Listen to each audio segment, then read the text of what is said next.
All right, let's talk about the S-gate. So S-gate, you can think of it as half of a z. Why? Because I multiplied by I equals -1. It's a rule, don't ask me. It was invented more than 100 years ago. It is what it is. So yeah, we just need to respect the color legend, get that I become -1.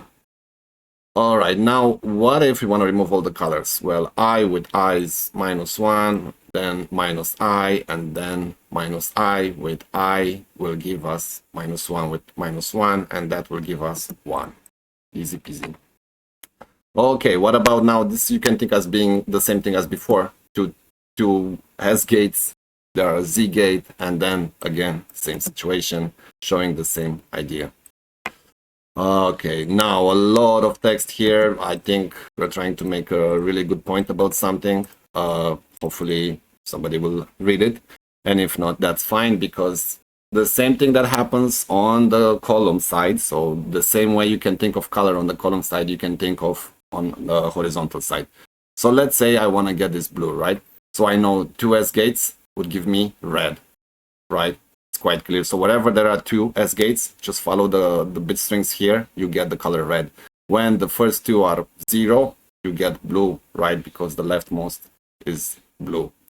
And when there is just a single of the S gates, so everything in the middle, that means a single, either qubit 1 or either qubit 2, is in the 1 state, you will get the color green.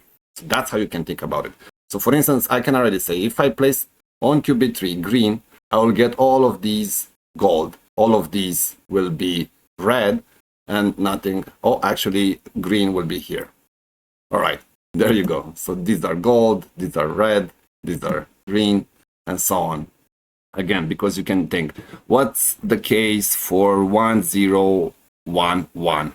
This is nothing. This activates, and this activates. So then you have green with green, red. That's why for 1, 0, 1, 1, you'll have the color red, right? So you can simply add the S gates for all the states that are in the 1 state. So every qubit that's on, that has an S gate on, will pick up more color. So if I just do it again, then add the X's here, I got my solution. Easy peasy.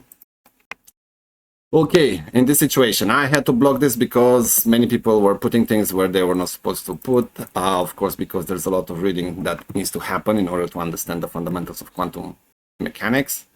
The idea is, again, everything has to be in the X in order to make sure it's a 1, 1. And just as before, you see, this is something that you'll learn a bit later. It's called phase kickback. Although there is no S gate on qubit 2, on qubit 3, on qubit 4, the final quantum state will contain the S from qubit 1, because we are describing it as a single state. It's 1, 1, 1. So all these S gates will apply to all the qubits together for just this particular last state. I hope that brings some light into the situation.